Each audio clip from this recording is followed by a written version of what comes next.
और UP ATS ने हाल ही में अपने द्वारा कुछ रिपोर्ट के खुलासे किए हैं। हालांकि वो खुद पब्लिकली आकर नहीं कर रहे हैं, सूत्रों के आधार पर जो खबरें निकल कर आ रही हैं कि मुंबई जो यूपी की जो एंटी टेररिस्ट स्क्वाड है उसने अपने द्वारा ऑब्जर्वेशन में क्या क्या पता किया, वो चीजें निकलकर सामने आ रही हैं। आपको यदि याद हो तो हमने कुछ दिनों पूर्व जो अपना सेशन किया था, उस सेशन में आपको बताया था Pakistan Seema Haider lover being question UP cops in undisclosed location. इन्हें किसी अज्ञात लोकेशन पर बुलाकर पूछताछ के लिए बुलाया गया था और पूछताछ के द्वारा इनसे ये जानकारियां निकाली गई थी, हमने ये बताया था। आप यहां पर देख सकते हैं Seema Haider India look was carefully plan may have got trained from language skill, ऐसा इंटेलिजेंस सोर्सेज का कहना है। इंटेलिजेंस के लोगों का कहना है कि सीमा हैदर की प्रॉपर तरीके से प्लानिंग की गई थी। अब जो प्रश्न बहुत बड़ा सीमा हैदर को लेकर खड़ा हो रहा है वो ये है कि सीमा हैदर बहुत अच्छी हिंदी बोल रही है। इतनी अच्छी हिंदी के लिए जब उससे पूछा गया कि तुम्हें ये हिंदी आती कैसे है, तो उसका जवाब था कि उसने ये हिंदी सचिन से बात करते करते सीखी है। लेकिन पुलिस का शक और गहरा जाता है जब पुलिस ने यह प्रश्न किया कि तुमने ये सारी चीजें सचिन से बात करके सीखी हैं, लेकिन सचिन खुद अच्छी हिंदी बोल नहीं पाता है। जब वो खुद से यूपी वेस्टर्न यूपी की भाषा बोलता है, तुमने इतनी अच्छी हिंदी को कहां से सीख लिया, ये बड़ा प्रश्न है। और इसी कारण से ये बहुत बड़ा सवाल खड़ा हो रहा है कि ये कई इस प्रकार के शब्दों का उपयोग कर रही है जो कि हिंदी में प्रॉपर ट्रेनिंग लिया हुआ व्यक्ति कर सकता है। सचिन से बात करके ये महिला इतनी अच्छी हिंदी नहीं जान सकती। इसे प्रॉपर रीति रिवाज, प्रॉपर कल्चरल एक्टिविटीज का पता होना यूपी एटीएस को बहुत सारे प्रश्न पूछने के लिए विवश कर रही है। ऐसी स्थिति में सीमा हैदर को लेकर के उसका जो इंडियन लुक है, जो देखने में ही वो इंडियन जैसी दिखाई दे रही है, ये प्रॉपर तरीके से प्लान किया गया है, ऐसा इंटेलिजेंस सोर्सेज का कहना है। इंटेलिजेंस का यह भी मानना है कि जिस प्रकार से पाकिस्तान के अंदर उर्दू बोली जाती है, यदि कोई व्यक्ति पाकिस्तान से इंडिया में आता भी है तो इंडिया की उर्दू का जो लहजा है, पाकिस्तान की उर्दू का जो लहजा है, इन दोनों में बड़ा अंतर है। सीमा के शब्द जिस तरह के हैं उसमें प्रॉपर हिंदी की बात सुनाई पड़ती है, और एक ऐसी हिंदी जो बिना ट्रेनिंग के शायद ही कोई उस एसेंट में बोल पाए। जो सचिन जिसके प्यार में ये चलकर आ गई है, वो इतनी अच्छी हिंदी नहीं बोल पा रहा है जितनी अच्छी हिंदी ये बोल पा रही हैं। इसलिए एक बड़ा प्रश्न इन्हें लेकर के खड़ा हो रहा है। तो आप यहां पर देख सकते हैं Pak Seema Haider India look was carefully planned, ऐसा कहना है।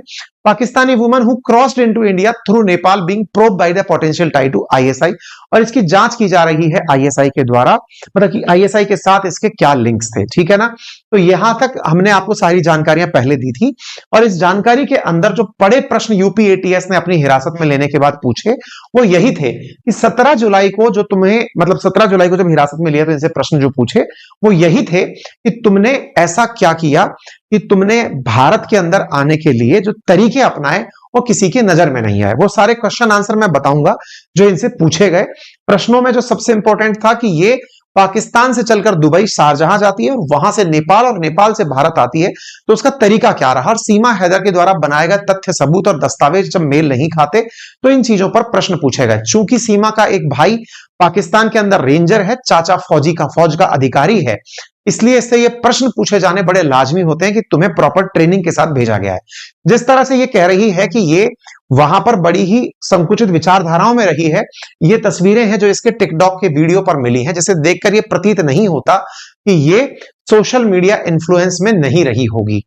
आपको ये याद होगा, हमने पहले भी आपसे कहा है कि पाकिस्तान के द्वारा भारतीयों को फंसाने के लिए कुछ तरीके अपनाए जाते हैं, और उसके अंदर पाकिस्तानियों के द्वारा जो तरीके अपनाए जाते हैं उनमें ये बहुत बड़ा तरीका है सोशल मीडिया के द्वारा इंडिया के अंदर लोगों को फांसना।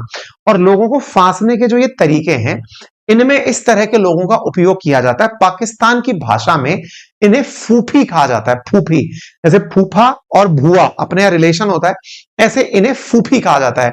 पाकिस्तान की आईएसआई की कोड वर्ड में जिनको कोशिश की जाती है कि ये अपने साथ लोगों को फंसाएंगी, फंसाने के पर्पज से जिन्हें भेजा जाता है उन्हें फूफी कहा जाता है। और ये फूफी आपको डांस करती हुई यहां पर दिखाई दे रही है। ठीक है ना। अच्छा, एक जो शक इनके ऊपर खड़ा हुआ वो ये है कि इनके जो डॉक्यूमेंट बात निकल कर आई, इसमें इन्होंने जब शुरुआत में कहा, कई मीडिया चैनलों पर इंटरव्यू देते हुए कहा कि इनकी शादी 19 से 20 साल की उम्र में हो गई थी, और 10 दिन पहले इन्होंने, मतलब 10 दिन पहले अपने वालिद का घर इन्होंने छोड़ दिया था। अच्छा, इसमें 2014 के अंदर इसकी शादी की बात है। 2014 में ये 19-20 साल की अपने आप को बताती है। 2014 में जो महिला 19-20 साल की है, टेक्निकली 6 और 3 9, वो अब तक 28 साल पार कर चुकी होगी।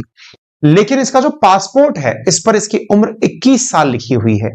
इससे जांच अधिकारियों का फिर से, क्योंकि पासपोर्ट जैसा दस्तावेज यदि आप भी बनवाने जाएंगे तो उन पासपोर्ट्स को बनाने में कुछ डॉक्यूमेंट्स आपसे मांगे जाते हैं।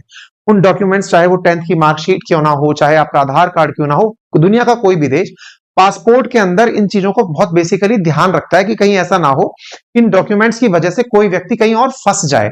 ये कह रही है कि इसने पाकिस्तान में पैसे देकर के पासपोर्ट के अंदर हेरफेर करा ली। यानी एक 5वीं पास महिला को यह पता है कि पासपोर्ट में भी हेरफेर हो सकती है।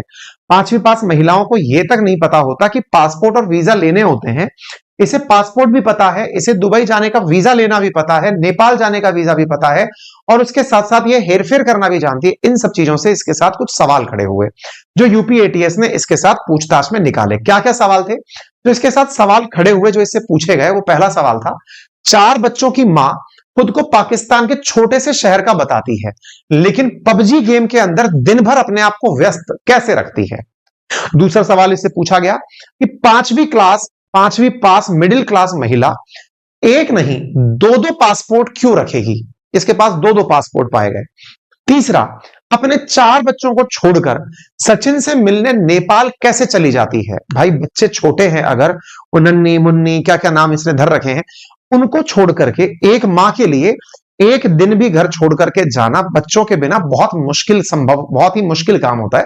ये 4 बच्चों को छोड़कर नेपाल मिलने चली आती है। ये अपने आप में एक बड़ा प्रश्न खड़ा करता है, बच्चे जबकि बहुत कम उम्र के हों।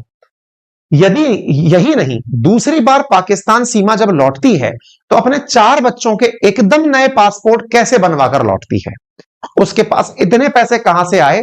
सीमा कहती है कि उसने मकान बेचा था, लेकिन क्या पाकिस्तान में महिलाओं को संपत्ति में इतने अधिकार प्राप्त हैं कि वो अपने लेवल पर मकान बेच दें? क्या वो इतना मतलब प्रोग्रेसिव देश है क्या? ये सवाल बहुत सारे हैं जो खड़े हुए। नेक्स्ट क्वेश्चन क्या बनता है इससे कि पति को भनक लगे बिना उसने मकान बेच कैसे दिया? भाई इंडिया में भी, चाहे इंडिया पाकिस्तान से कितना भी आगे हो, इस तरह की जो डील्स होती हैं ये सबको पता चलती हैं। मकान बेचना हो वो हालो हाल नहीं बिकता कि आज मन में आया और आज ही मकान बिक गया। पूरी डिस्कशन, चर्चाएं सब होता है। अच्छा, इसके साथ सीमा दुबई जाती है, पाकिस्तानी रुपयों को दिरहम में बदलवाती है। अगर आपको यूएई की यात्रा करनी हो तो वहां की करेंसी दिरहम है। इंडिया से जाने से पूर्व आपको पैसे चेंज कराने पड़ते हैं, तब जाते हैं।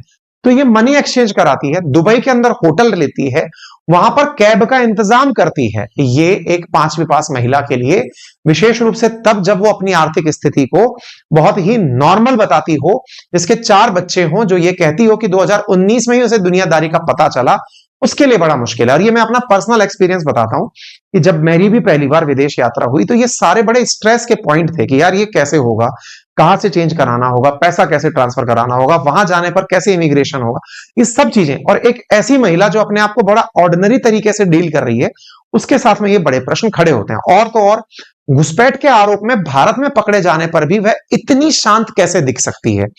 पुलिस जब पूछताछ करने जाती है ना, ये पर्सनल एक्सपीरियंस बता रहा हूं मैं आपको, पुलिस जब भी कहीं पूछताछ के लिए पहुंचती है तो सबसे इंपॉर्टेंट क्या होता है कि पुलिस की पूछताछ को देख करके एक साधारण व्यक्ति जो है उसके मन में स्ट्रेस आ जाता है, तनाव आ जाता है। यदि आम व्यक्ति, आप में से भी यदि कोई कभी सिग्नल क्रॉस करके क्रॉस हो जाए ना, तो पुलिस वाला हाथ जब दे देता है तो आप झूठ बोलने लगते हैं। आप कहने लगते हैं कि सर मैंने हेलमेट नहीं लगा रखा था, मैं इमरजेंसी में था, घर में कोई हो गया, दिक्कत हो गई। पुलिस को देख करके अच्छे अच्छे लोगों के भाव बदल जाते हैं। ये पुलिस के सामने भी बड़ी शांत तरीके से पेश आ रही है, और पुलिस के इतने बड़े बड़े अधिकारियों के सामने भी इसने शांति बरकरार रखी हुई है।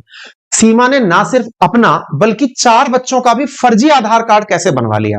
भाई अपने बारे में समझ में आता है कि तुझसे पूछताछ की जाएगी, बच्चों का आधार कार्ड भी तूने जुगाड़ कर लिया। और जिस सचिन का नाम तू ले रही है वो तो कुछ खुद से कुछ नहीं जानता है, उसके पीछे तू सारे काम कर ले रही है, तो ऐसा तेरा प्यार दिखाई नहीं पड़ रहा है। पाकिस्तान में उसके जितने फोन इस्तेमाल किए उनमें से एक भी वो भारत लेकर नहीं आई। नेपाल भी उसने दूसरे लोगों के हॉट स्पॉट से व्हाट्सएप कॉल किए। पाकिस्तान में वह अपना पर्सनल लैपटॉप क्यों छोड़कर आई?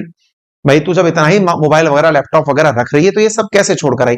इस पर बकायदा उत्तर प्रदेश की जो डीजीपी ऑफिस है उसके द्वारा एक ब्रीफ नोट इशू किया गया, और उसमें पूरे ब्रीफ नोट में बताया गया कि ये कैसे कैसे यात्रा करते हुए कहां रुकी, कितने दिन रुकी। पहली बार जो सीमा है ये 15 दिन के लिए टूरिस्ट वीजा पर 10 मार्च 2023 को पाकिस्तान कराची एयरपोर्ट से शारजा पहुंचती है, वहां से फिर नेपाल पहुंचती है। 17 मार्च को इसी रूट से नेपाल से चलकर वापस 18 मार्च को पाकिस्तान पहुंचती है।